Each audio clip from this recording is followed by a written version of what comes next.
Reasons I left the professional ballet world and stopped being a professional ballerina despite training for years and years and years beforehand. Disclaimer, I'm still a dancer and a dance teacher, but I will not be heading back to the professional ballet world anytime soon. First reason I quit was the pay. I was quite literally getting paid pennies. I was getting paid $1,000 a month despite my rent being like 400 euros. It just wasn't very good pay, and I couldn't survive on it long term because I eventually wanted to have a family. I wanted to settle down, and I was only working 10 months of a year, so I was getting paid $10,000 a year. So there's no way I could have saved, and while I was a professional ballet dancer, my pay was withheld for 3 months at one point, and I was quite literally eating popcorn and barely able to afford water because my water in my building wasn't safe enough to drink.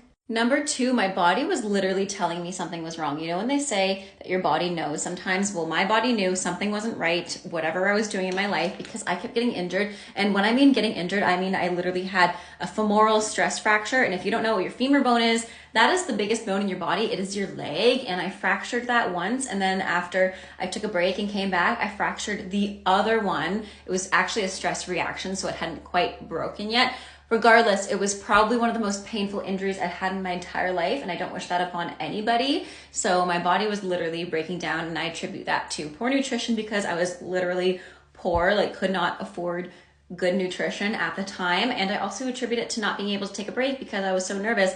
If I took a break, I wouldn't be in ballet shape, and I would be feeling the pressure from my directors to look a certain way. That leads me to number three. We all know that the standard body type for ballet is very unachievable for most people, and the pressure is really put on women, especially in the ballet world, to look a certain way. And they don't just have to look a certain way physically, but they have to have certain things like certain lines. They have to be able to move a certain way in a lot of cases. And that led to me just having the lowest self-confidence and not feeling good about myself in any way, shape, or form. Most of this lack of self-confidence came from myself because I would often compare myself to other girls who I thought were more perfect than me or got the roles and they deserved them more because they looked a certain way, blah, blah, blah. I had all these weird ideas in my head why I wasn't good enough. And honestly, looking back at it, I just wish I had somebody to shake me and say, you are good enough, you are unique as a person, because that's what I needed to hear at the time. Don't get me wrong, my friends and my mom always encouraged me, but I just needed to hear it from a teacher because a lot of the time you're heard negative things from your teachers or your directors,